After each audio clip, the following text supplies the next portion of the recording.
हमारे देश में अक्टूबर 97 में 12 तारीख को ब्रिटेन की रानी एलिजाबेथ आई थी। और आप सबने अखबारों में पढ़ा होगा कि ब्रिटेन की रानी जो एलिजाबेथ हमारे देश में आई, उसके बारे में हिंदुस्तान के हर अखबार ने मुख्य पृष्ठ की खबर बनाई। भारत सरकार की तरफ से भी काफी प्रचार किया गया और लगभग एक सप्ताह तक हिंदुस्तान सरकार के दूरदर्शन और आकाशवाणी पर सिर्फ रानी एलिजाबेथ की खबर ही महत्वपूर्ण खबर मानी जाती थी। तो ब्रिटेन की रानी एलिजाबेथ भारत में आई, सच्चाई यह है कि उसको भारत सरकार ने बुलाया था, निमंत्रण दिया था। तो एक तरफ तो हमारे देश की सरकार आजादी के 50 साल का जश्न मना रही है और दूसरे तरफ रानी एलिजाबेथ को भारत आने का निमंत्रण भी दिया गया। रानी एलिजाबेथ अंग्रेजों की रानी है और वो हमको ये याद दिलाने के लिए आई थी कि 50 साल पहले हमने तुमको गुलाम बनाया था। दुर्भाग्य क्या हुआ, रानी एलिजाबेथ हिंदुस्तान आई तो इसमें विशेष बात क्या है, आप ये प्रश्न पूछ सकते हैं। तो रानी एलिजाबेथ का आना हमारे देश में एक विशेष दुर्घटना को बताता है। हमारे देश में बहुत सारे देशों के राष्ट्रपति आते हैं, प्रधानमंत्री आते हैं, बहुत सारे देशों के राजदूत आते हैं, लेकिन उनके आने जाने से कभी कोई दुर्घटना नहीं हुआ करती। ब्रिटेन की रानी हिंदुस्तान में आई तो उससे जो दुर्घटना हुई वो क्या हुई। हमारे देश के अखबारों में रानी के आने के 15 दिन पहले एक वक्तव्य छपा। तो हमारे देश के प्रधानमंत्री ने कहा कि ब्रिटेन की रानी एलिजाबेथ को भारत में आने की कोई जरूरत नहीं है। तो ब्रिटेन की रानी एलिजाबेथ को भारत में आने की जरूरत नहीं है, यह बात हिंदुस्तान के सभी अखबारों में छपी और ना सिर्फ हिंदुस्तान के अखबारों में छपी बल्कि दुनिया के कई देशों के अखबारों में यह बात छपी। जब यह बात लंदन के अखबारों में भी छपी तो लंदन के वहां के कई सांसद हैं, वहां की जो पार्लियामेंट है, वहां के बहुत सारे सांसदों ने एक स्टेटमेंट किया। स्टेटमेंट यह किया कि भारत के प्रधानमंत्री की यह हिम्मत कैसे हुई कि वो ब्रिटेन की रानी को भारत में आने के लिए मना करें, क्योंकि हमारे प्रधानमंत्री ने कह दिया था कि ब्रिटेन की रानी को भारत में आने की जरूरत नहीं है। तो ब्रिटेन के प्राइम मिनिस्टर, उनके कई मंत्री और उनके कई बड़े बड़े नेताओं ने इस बात पर हंगामा किया और यह हंगामा जो लंदन में हुआ वो बाद में हिंदुस्तान तक पहुंचा। और हमारे देश में क्या हुआ, लंदन से बहुत सारे फैक्स के मैसेजेस हिंदुस्तान के प्रधानमंत्री कार्यालय में पहुंचे और हिंदुस्तान की सरकार पर दबाव डालने के लिए ब्रिटेन की सरकार ने एक प्रेस वक्तव्य भी जारी कर दिया। वो प्रेस वक्तव्य भी हिंदुस्तान में छपा, दुनिया के तमाम देशों के अखबारों में छपा। तो 24 घंटे पहले हमारे प्रधानमंत्री कहते थे कि ब्रिटेन की रानी को भारत में आने की कोई जरूरत नहीं है। मात्र 24 घंटे के बाद हमारे प्रधानमंत्री ने एक दूसरा वक्तव्य दिया कि ब्रिटेन की महारानी को हिंदुस्तान में आने के लिए भारत सरकार स्वागत करेगी। और उसके साथ साथ एक बात और उन्होंने कही कि ब्रिटेन की महारानी को भारत में आने के लिए कोई वीजा लेने की जरूरत नहीं है, माने बिना वीजा के ब्रिटेन की महारानी भारत में आ सकती है। तो हमारे देश के प्रधानमंत्री की गुलामी की हालत का आप अंदाजा लगाइए कि 24 घंटे पहले एक बात कह रहे हैं और 24 घंटे के अंदर आपको वक्तव्य बदलना पड़ा और उनके स्वागत की तैयारी भी करनी पड़ी। ब्रिटेन की महारानी आई, 12 अक्टूबर को दिल्ली में उतरी तो पुलिस के किसी भी बड़े अधिकारी ने ब्रिटेन की महारानी का वीजा पूछने की हिम्मत नहीं की। कानून जानते हैं क्या है? कानून यह है कि आप दुनिया के किसी भी देश में बिना वीजा के जा नहीं सकते। और अगर आप कभी गलती से अमेरिका जाएं और आपके पास वीजा ना हो तो दो ही बातें होंगी आपके साथ, या तो अमेरिका की जेल में पकड़कर आपको बंद कर दिया जाएगा या किसी हवाई जहाज से वापस आपको हिंदुस्तान भेज दिया जाएगा। ठीक इसी तरह से दुनिया के किसी भी देश का प्रधानमंत्री और राष्ट्रपति हमारे देश में आता है तो उसको वीजा लेना पड़ता है। हमारे देश के राष्ट्रपति और प्रधानमंत्री जब दूसरे देशों में जाते हैं तो उनको भी वीजा लेना ही पड़ता है, लेकिन ब्रिटेन की रानी को भारत में आने के लिए वीजा लेने की जरूरत नहीं है। ये बात जब सरकार ने कही तो हमारे जैसे लोगों के मन में प्रश्न पैदा हुआ कि ऐसी कौन सी विशेषता है ब्रिटेन की रानी में जिसके लिए उसको भारत में आने के लिए वीजा की जरूरत नहीं। उसी के साथ साथ एक दूसरी दुर्घटना और हुई कि जब ब्रिटेन की रानी दिल्ली आई तो उसको 21 तोपों की सलामी दी गई। यह सलामी हमारे सिर्फ राष्ट्रपति ले सकते हैं और कोई नहीं ले सकता। भारत में सिर्फ राष्ट्रपति को अधिकार है 21 तोपों की सलामी लेने का, बाकी बाहर के किसी भी व्यक्ति को 21 तोपों की सलामी नहीं दी जा सकती। राष्ट्रपति हमारे यहां सर्वोच्च माना जाता है, जो भी संविधान की व्यवस्था है। तो ब्रिटेन की महारानी को 21 तोपों की सलामी भी दी गई और हमारी सरकार रानी के प्रोटेक्शन में इस तरह से लगी हुई थी जैसे जॉर्ज पंचम के प्रोटेक्शन में 1911 में कभी यह हुआ होगा। मेरे एक वकील दोस्त हैं, सुप्रीम कोर्ट में प्रैक्टिस करते हैं। मैंने उनसे पूछा कि भारत में ब्रिटेन की महारानी आए और उसको बिना वीजा के भारत में घुसने की परमिशन मिले, इस बात की कोई लीगल वैलिडिटी है क्या? तो उस वकील ने मुझे कहा कि हां राजीव भाई, इस बात की पूरी लीगल वैलिडिटी है कि ब्रिटेन की रानी को भारत में आने के लिए वीजा लेने की जरूरत नहीं है। तो मैंने उन वकील से कहा कि यह सिर्फ एक स्थिति में होता है, ऐसी लीगल वैलिडिटी एक ही स्थिति में होती है। और वह स्थिति क्या होती है कि मान लीजिए आप जब हिंदुस्तान से अमेरिका जाएं या इंग्लैंड जाएं या फ्रांस जाएं या किसी भी देश में जाएं और वापस अपने देश में लौटें तो आपको वीजा नहीं पूछा जाएगा, आपका पासपोर्ट भी चेक नहीं किया। क्यों? क्योंकि आप अपने ही देश में वापस लौट रहे हैं। तो आप जिस देश के नागरिक हैं उसी देश में जब आप वापस लौटते हैं तो आपको ना तो वीजा पूछा जाता है ना पासपोर्ट पूछा जाता है। तो मैंने मेरे वकील दोस्त से कहा कि ब्रिटेन की रानी को अगर वीजा नहीं पूछा गया, पासपोर्ट नहीं पूछा गया, तो मैं ये मानूं क्या कि ब्रिटेन की महारानी हिंदुस्तान की नागरिक है? तो उन्होंने कहा कि हां ऐसा है। तो मेरे तो होश उड़ गए। मैंने कहा आप क्या कह रहे हैं? उन्होंने कहा मैं बिल्कुल ठीक कह रहा हूं। तो मैंने कहा कि अगर ब्रिटेन की महारानी हिंदुस्तान की नागरिक है और इस बात की लीगल वैलिडिटी है तो हमारी आजादी का मतलब क्या है? एक तरफ हम कहते हैं आजादी के 50 साल, एक तरफ हम कहते हैं भारत की स्वर्ण जयंती आजादी की, और दूसरी तरफ ब्रिटेन की महारानी हिंदुस्तान की अगर नागरिक है तो इस आजादी का मतलब क्या है? तो उन्होंने कहा कि तुम लोगों को शायद मालूम नहीं है कि हमें आजादी नहीं मिल पाई है अभी तक। तो मैंने कहा कि आप क्या कह रहे हैं? तो उन्होंने कहा कि मैं सच कह रहा हूं, एक कानून है, उसको अगर तुम पढ़ोगे तो तुमको समझ में आएगा कि भारत अभी तक आजाद नहीं हुआ है। तो मैंने कहा वो कौन सा कानून है? तब उन्होंने मुझे बताया कि 1947 के साल में एक कानून बना था जिसका नाम है इंडियन इंडिपेंडेंस एक्ट, और यह कानून बना था 4 जुलाई 1947 को, माने 15 अगस्त से लगभग 10-15 दिन पहले। तो यह कानून बना था हमारे देश में आजादी के पहले, और इस कानून का नाम है इंडियन इंडिपेंडेंस एक्ट। उस कानून के आधार पर ब्रिटेन की महारानी अगर हिंदुस्तान में आएगी तो उसको वीजा लेने की जरूरत नहीं है। तो मैंने कहा कि वो कानून आप मुझे दे सकते हैं पढ़ने के लिए? तो उन्होंने कहा मेरे पास तो उसकी कॉपी नहीं है। तो मैंने कहा कहां से मिलेगी? तो उन्होंने कहा कोशिश करो भारत की संसद की लाइब्रेरी में मिल जाए, तुमको पार्लियामेंट की लाइब्रेरी में मिल जाए। हम लोगों ने बहुत कोशिश की, नहीं मिल पाई।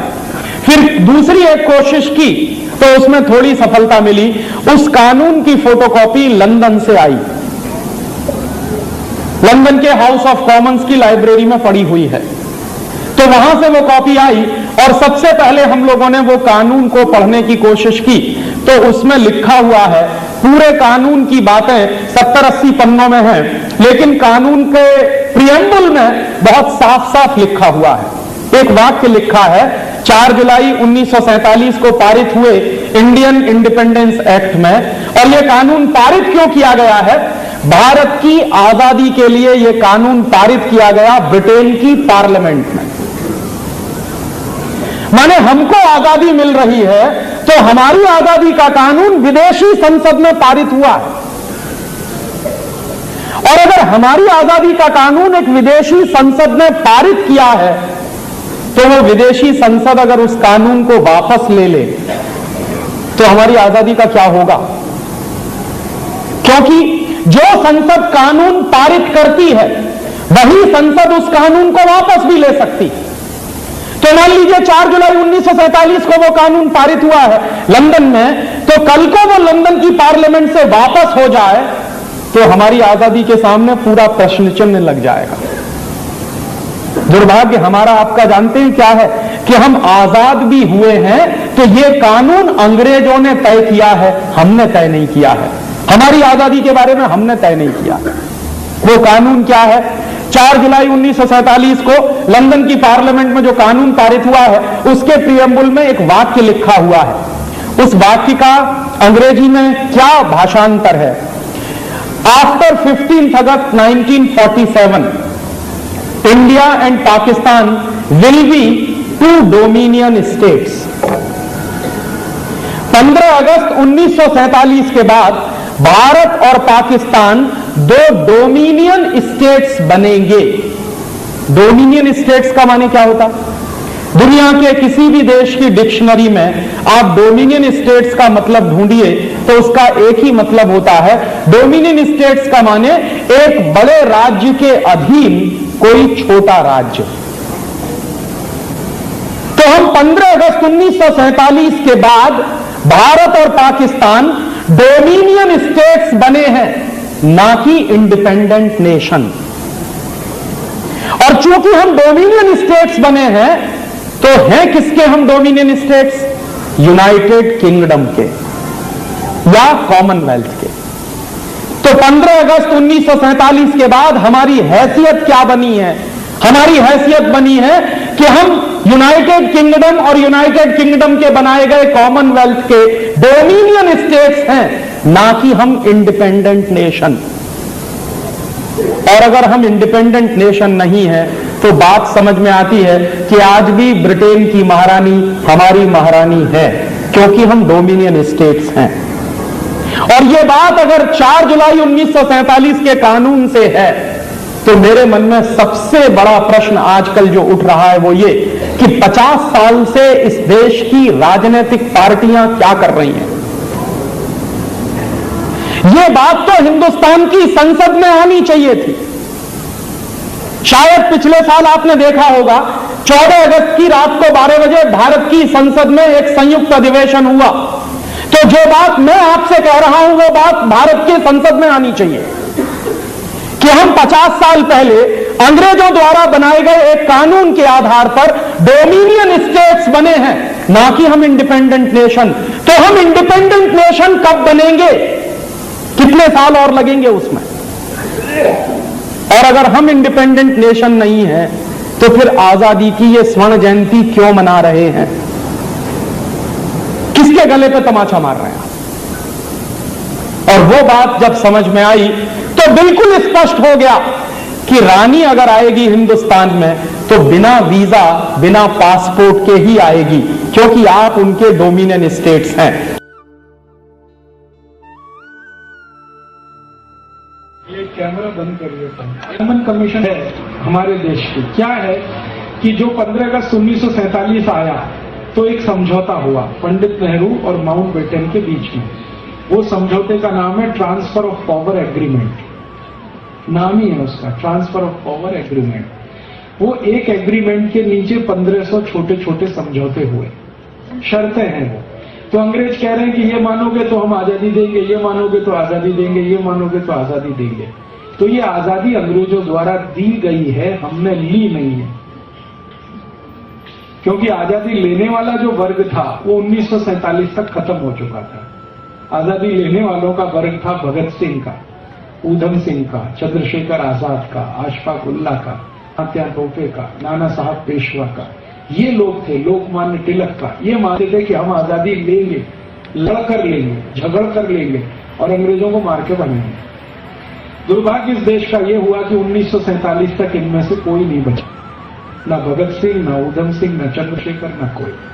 तो फिर जो बचे वो सब मीडियोकर किस्म के थे। मीडियोकर शब्द आप अच्छे से समझते हैं। तो इन्होंने अंग्रेजों को भगा के आजादी ली है, ऐसा नहीं है। अंग्रेजों ने कुछ दया के साथ और प्रेम और करुणा के साथ आजादी दी है, जिसको वो किसी भी दिन वापस ले सकते हैं। ये है समझौता, जिसको ट्रांसफर ऑफ पावर एग्रीमेंट कहते हैं। इसके सारे डॉक्यूमेंट्स लंदन में हैं, हाउस ऑफ कॉमन्स की लाइब्रेरी में। कुछ हिस्सा उसका मेरे पास भी है, लेकिन पूरा नहीं है। मेरी कोशिश है कि ये भारत में सारे डॉक्यूमेंट्स आ जाएं। एक बार मेरा दिल है कि टीवी पर खोल खोल के सबको पढ़ाया जाए कि देखो ये क्या लिखा नेहरू जी ने, क्या कहा है माउंटबेटन। तो माउंटबेटन के शब्दों में और अंग्रेजों की भाषा में मैं अगर कहूं तो India is on lease for 99 years. 99 साल की लीज पर है आपका देश। 99 साल जिस दिन पूरे हो जाए, अंग्रेजों की औकात है कि वो आपसे वापस ले सकते हैं। और चूंकि ये लीज का सारा खेल है, इसलिए आज तक भारत के किसी भी प्रधानमंत्री ने हमारे कानून बदले नहीं, जो अंग्रेज बना गए वैसे के वैसे ही है। सारे कानून वैसे। इंडियन इनकम टैक्स एक्ट अंग्रेजों का बनाया हुआ, आईपीसी इंडियन पीनल कोड अंग्रेजों का, सीआरपीसी अंग्रेजों का, सीपीसी अंग्रेजों का, इंडियन एजुकेशन एक्ट अंग्रेजों का, लैंड एक्विजिशन एक्ट अंग्रेजों का, इंडियन सिटीजनशिप एक्ट अंग्रेजों का बनाया हुआ, सब कुछ उनका बनाया हुआ है। और आज तक उसको इन्होंने मेंटेन किया है, इसको बदला नहीं है। और इससे भी ज्यादा खतरनाक स्थिति है, इंग्लैंड की महारानी कभी भी हिंदुस्तान आए तो उसको वीजा की जरूरत नहीं है। बिना वीजा वो भारत आ सकती है, क्योंकि आप उनकी प्रॉपर्टी हैं। इंग्लैंड की महारानी जब भारत आती है तो यही माना जाता है कि वो अपने ही देश में जा रही है, इसलिए जब जब वो भारत आई है विदाउट वीजा आई है। वैसे तो उसको पासपोर्ट भी नहीं लगता, यूरोप में बिना पासपोर्ट के वो जा सकती है, लेकिन भारत आने के लिए उसको भारत सरकार की परमिशन की जरूरत नहीं है। वो कल फोन उठा के भारत के प्रधानमंत्री को कहे कि मैं भारत आना चाहती हूं, तो किसी प्रधानमंत्री में दम नहीं है ये कहे कि नहीं आप मत आइए। अब मैं एक घटना सुनाता हूं। इंद्र कुमार गुजराल इस देश में प्राइम मिनिस्टर थे और जलियांवाला बाग हत्याकांड का एक महत्वपूर्ण साल आया था उस समय। जलियांवाला बाग हत्याकांड आप जानते हैं 1919 में हुआ, तो उसका एक महत्वपूर्ण साल आया था। उसी समय रानी ने कहा कि मैं आना चाहती हूं। तो इंद्र कुमार गुजराल पर दबाव डालने के लिए मैं और बहुत सारे लोग गए थे दिल्ली। उस समय मैं इलाहाबाद में रहता था, और ये कहने के लिए कि मत आने दो इसको, क्योंकि यही वो है जिसने जलियांवाला बाग कांड करवाया था। इसी रानी के आदेश पर गोली चली थी और डायर ने हजारों लोगों के ऊपर गोली चलाई थी, जिसमें से सैकड़ों मारे गए। तो इंद्र कुमार गुजराल ने टका सा जवाब दिया था कि मैं ये नहीं रोक सकता, वो आएगी तो स्वागत ही करना है उसका। वो आई, पूरी भारत सरकार उसके स्वागत में लगी। वो रानी गई, अमृतसर गई और जखे हुए माने जख्म हमारे जो उसने कुरेदे वहां जाते, और उसने अखबारों में स्टेटमेंट दिया कि मुझे नहीं लगता कि जलियांवाला बाग में कुछ गलत हुआ। जब कोई राजा होता है और कोई प्रजा होती है तो कई बार प्रजा के ऊपर दंड देना पड़ जाता है। तो हमने कहा बात खत्म हो गई। अब आप हमेशा उसको याद करते रहें, ये आपकी प्रॉब्लम है, मेरी नहीं है। ये उसका अमृतसर के पत्रकारों को दिया हुआ बयान था, ये छपा अखबारों में। हम लोगों को इतना गुस्सा आया, हमने कहा कि ये इंद्र कुमार गुजराल का मुंह काला करेंगे। तो पुलिस को भनक लग गई और हम लोग सब अरेस्ट हो गए, वरना हम मुंह काला करने के लिए ही जा रहे थे उसके दिल्ली में, कि ऐसा हरामखोर प्राइम मिनिस्टर है जो देश की इज्जत और सम्मान को दांव पे लगा के बैठा है। अब इंद्र कुमार गुजराल रिटायर है, अब हम उनको मिलते हैं कभी भी दिल्ली में, तो वो मुझे कहते हैं कि आप भी प्राइम मिनिस्टर हो जाओगे तो यही करोगे, आप भी कुछ नहीं कर सकते, क्योंकि कानून से हम बने हुए हैं। वो कानून वही है, इंडिया इज ऑन लीव। तो मैं कहता हूं खुल के कहो इसको देश में, तो कहते हैं नहीं कह सकते। क्यों नहीं कह सकते? बगावत हो जाएगी। तो हो जाने दो बगावत, 1857 में हुई थी और एक बार बगावत हो जाएगी। कम से कम दूध का दूध, पानी का पानी तो हो जाएगा। ये अधकचरे हम लटके हुए तो नहीं रहेंगे। तो उनका इतनी हिम्मत किसमें है आज? ये है। अब हमारे यहाँ इतनी खराबी है इस लेवल पे कि सुप्रीम कोर्ट का कोई जज, हाई कोर्ट का कोई जज ऐसा कोई फैसला दे जिसका कानून भारत में ना हो, तो हमेशा वो लंदन के फैसले को ही आधार बना के जजमेंट देता है। मान लो कोई फैसला देना है सुप्रीम कोर्ट को, उसका कोई कानून हमारे देश में नहीं है, तो आधार फिर लंदन से मंगाया जाता है कि वहां का कोर्ट क्या कहता है, उसको बेस करके यहां जजमेंट दिए जाते हैं। और इसी कारण कोई भी कोर्ट जजमेंट अंग्रेजी में ही देता है, भले वो गुजरात में चले या केरल में चले। इसका मतलब तो ये हो गया कि अमेरिका से भी हम बड़े ब्रिटिश चला रहे हैं कि हम वहां जा रहे हैं। ये नेताओं से पूछने की जरूरत है। 15 अगस्त मनाते हैं, हर साल तिरंगा झंडा फहराते हैं, 26 जनवरी मनाते हैं, बच्चों को कहा जाता है लड्डू खाने को आ जाओ, वो लड्डू ही है, बाकी कुछ नहीं। वो आजादी तो सब कहीं रखी हुई है, क्योंकि एक काम हम ऐसा नहीं कर पाए इस देश में कि अंग्रेजों ने जो हमारे साथ समझौता कर दिया उसको जला के नहीं फेंक पाए 60 साल में। और क्या करेंगे? वो समझौते की कॉपी यहां कुछ है, कुछ लंदन में पड़ी हुई। वो कर देंगे क्लेम किसी दिन, तो आप क्या करेंगे? मान लीजिए अभी उन्होंने क्लेम नहीं किया क्योंकि उनको मालूम है कि उनके देश में जो कुछ वो चाहते हैं वो हो ही रहा है। यहाँ जो कुछ ब्रिटिश चाहते हैं वही तो हो रहा है इस देश में। तो अगर मान लो वो ये तय कर लें आज, क्योंकि उनकी what you are saying कि ब्रिटिश जो जा रहे हैं वो हो रहा है, that is in terms of commerce, value system, all that. But what about political? Political उनको लगता है कि भारत को अभी हैंडल कर नहीं सकते क्योंकि फाइनेंशियली बहुत कमजोर है। 1947 में भी भारत उन्होंने छोड़ा तो इसलिए नहीं छोड़ा कि उनके दिल में हमारे प्रति सद्भावना थी, इसलिए छोड़ा कि सेकेंड वर्ल्ड वॉर में इतनी पिटाई हो चुकी थी उनकी कि भारत को साथ रखना उनके लिए संभव नहीं था। हांगकांग का 99 ईयर्स का लीज था, तो वो तो उनको देना पड़ता है। हाँ, तो हमारा भी 99 साल पूरा होगा तब जाके कोई फैसला होगा, तब तक तो ये पर्दा ही पड़ा हुआ। हिंदुस्तान के नेता बात नहीं करना चाहते इस विषय में। हांगकांग का जो बहस डिबेट हुआ था वो 10 साल पहले से चालू है कि कैसे ट्रांसफर ऑफ पावर होगा, चाइना में जाएगा कि उसका इंडिपेंडेंस रहेगा। So all that thing started happening 10 years back before it was handed over. So I mean this is a very big issue what you say. 1943 में हमारे यहाँ भी स्टार्ट हो गया ये सब कि भारत आजाद होगा तो किन कंडीशंस पे होगा, क्या रहेगा भारत में, क्या नहीं रहेगा। As per your revelation, India is on lease, and if India is on lease, it's a big issue. बहुत बड़ा इशू है और ये बिग इशू को खोलने के लिए मेरी बहुत दिल की इच्छा है कि कोई ऐसा चैनल मुझे मिले जो फ्री हैंड दे, तो वो सब डॉक्यूमेंट्स में चैनल पे दिखाना चाहता हूं। या तो भारत सरकार डिनाई करे कि ये डॉक्यूमेंट्स झूठे हैं, तो ब्रिटिश गवर्नमेंट के सामने हम बात करें कि आपके यहाँ रखे हुए अगर डॉक्यूमेंट झूठे तो आप कहो कि ये झूठे हैं। आपने कोई चैनल से बात किया है इस बार? किया था ना आस्था चैनल से, थोड़े दिन उनके यहाँ कुछ डॉक्यूमेंट्स दिखा, उसी में उनको पसीना आ गया। एक छोटा सा डॉक्यूमेंट मैंने दिखा दिया कि कांग्रेस की स्थापना कैसे हुई थी, तो उसी में वो किरीट भाई को इतनी तकलीफ हो गई। उन्होंने कहा राजीव भाई आपका तो कोई ना बीवी है ना बच्चा, मेरे तो बीवी बच्चे हैं, मेरा ये लाइसेंस कैंसिल हो गया तो मैं तो सड़क पे आ जाऊंगा। आप कृपया करके इतनी खतरनाक और विस्फोटक चीजें मत दिखाइए, आप कुछ ऐसी बातें करिए जैसे रामदेव जी करते